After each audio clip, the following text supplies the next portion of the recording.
Hi guys, the Metal Maniac back again, and in this video I'm going to be doing a list of my top 5 favorite black metal releases. But yeah, so with that, let's begin. Number 5 is the Death Crush EP, the Dead version. This is the second version of the EP. The first version, of course, featured the first vocalist, Maniac. Maniac left shortly after that, and the singer after that, Dead, he joined the band. And then they re-recorded all the stuff from the first EP, and that's why Dead is featured on here. Now, I don't know how common this version is. I know that it's not that common, and considering I haven't, I haven't heard a lot of people talk about this version. This is the limited version. This was limited to 500 copies, as you could kind of see there. But yeah, it's just a really good version of the Death Crush EP, and it's my preferred version. Dead sounds really good on here. There are a couple bonus tracks. Some are live recordings. Some are some of the last rehearsal recordings Dead ever did before he passed away. Yeah, just overall really great release. A couple of pretty good bonus tracks that range from, good to and then there's at least, 3 or 4 on here in terms of bonus tracks that are pretty bad audio quality. But, considering that they're rehearsal tracks, the ones that are bad audio quality are rehearsal tracks, it's kind of fair. Yeah, just a really good EP overall. At number 5. Number 4. Number 4 is the album The Northern Chaos Gods by Immortal. I've heard at least 2 other albums so far. Out of the 3 that I have heard, this is still my favorite. I need to get more Immortal albums. I just haven't gotten around to it yet, but I have heard a few other ones. This one I listen to again and again and again, and I just fall more and more in love with it. Now, this production's actually very good. Modern production can really hurt albums at times, if they are too overproduced. And with most metal, that it can be a really big problem, but probably the genre of metal that suffers the worst in terms of modern production is black metal, considering how raw and primal it naturally is. So I'm just really glad that, overproduction is not a problem on this album. In fact, this is sort of in the in-between. It is slightly raw, but it also is a little bit more refined as well, so it's in that good in-between. Every single song I love. I'd have to say probably my favorite would really hard to pick a favorite. I'd say my favorite is definitely Where Mountains Rise. This album can sound pretty epic and grand scale at times, but it's not in your face about it. Also, the first time I listened to this, when I realized that there were only 2 band members featured on here, I was like, whoa. This sounds like at least a 4-piece band, but there's only 2 band members? That's amazing.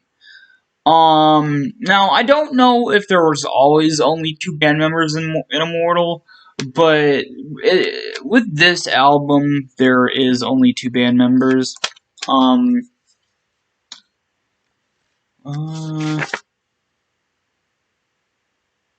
Yeah, Demonus on vocals and guitar, and I can't even read that. Sorry, that's a very small... Oh yeah, there's one of the guys. Sorry, the credits on the back end of the pamphlet or booklet is actually pretty small. But yeah, there's one of the guys there.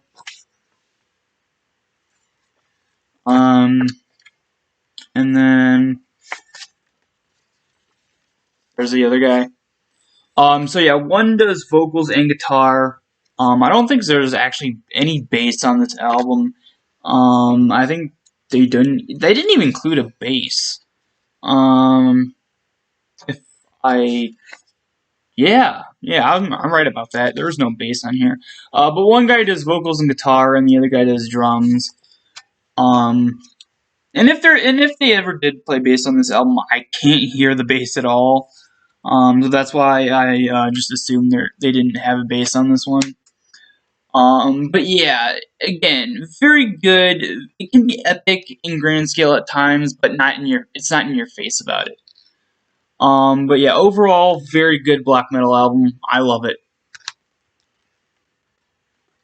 Alright, number three. Number three is the only album on this list that I don't own a physical copy of yet, and that is the album Circle the Wagons by Darkthrone.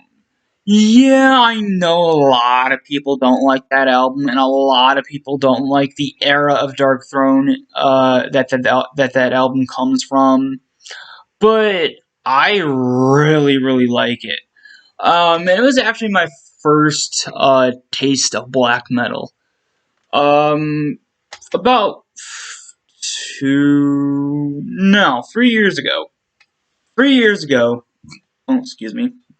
3 years ago, I stumbled across the song "Circle the Wagons." It was a suggested video on YouTube. Listened to it and I was really amazed by it. I loved it. Decided to get the album on off of iTunes back when I actually listened to music digitally. I don't really listen to music on my phone that much anymore. Like whatever's on there is on there. I don't really buy anymore. But anyway, at the time I bought the album on iTunes. Loved it from start to finish, and pretty much was my first, experience of listening to black metal. And yes, I know again it's not full on black metal, but I do really, really like it. I love the diversity on that album. First off, musically it shifts very much from song to song. I also really, really like just the clear influences that influenced them to make that album. In terms of other bands and musicality, like there's a lot of like almost some kind of a little bit of punk to it at times. Sometimes it's full on heavy metal. Sometimes it's a mix of black metal and heavy metal. So it's just a really good combination of different things. I also love no, I stuttered there. I love the diversity of the vocals as well. Um, it's just kind of jarring, but not in a bad way. Um, it goes from like the sort of almost melodic, chorus type of vocals in a song like "These Treasures Will Never Befall You." And then "These Treasures Will Never Befall You." It could go from that to a complete 360, and go for almost like almost full on black metal vocals in a song like Stylized Corpse. So I love the diversity in both the vocals as well as the instrumentation, and the production's also really, really, really good. So yeah, very underrated album, and yeah, I love Circle the Wagons by Darkthrone. Still need to get a physical copy of that album though. Anyway, number two. Number two is a live album, and that is the live album Black Mass 30. Sorry, Black Mass 30 by the band Archgoat. This is a band I just recently got into. Got this album few days ago. Listened to it and was immediately blown away by it. I love it. This is currently their first and only live album. This was released to celebrate their 30th anniversary. This band's been around, I think, since '89. Yeah, '89. This also, I guess, I would consider it a mega live album. Considering there's not one, not two, not three, but four different live shows recorded here. The first one, 1989. The second one, 2004. The third one, 2009. And the fourth one, 2015, as you can see here.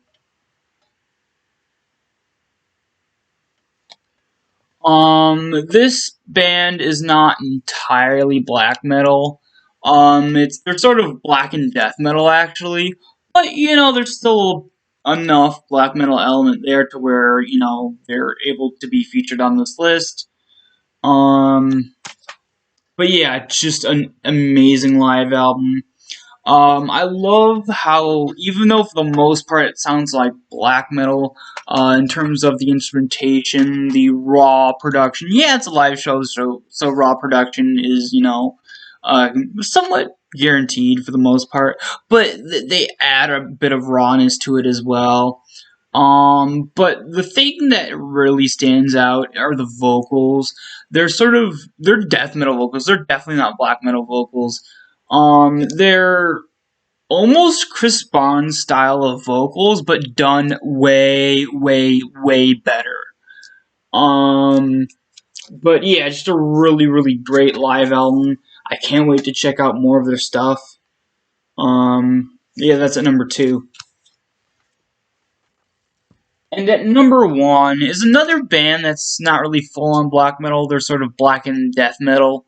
And that's Morbid with their compilation album, Year of the Goat. Now, yes, well, I do really like their standalone EP. This compilation album is by far their best thing.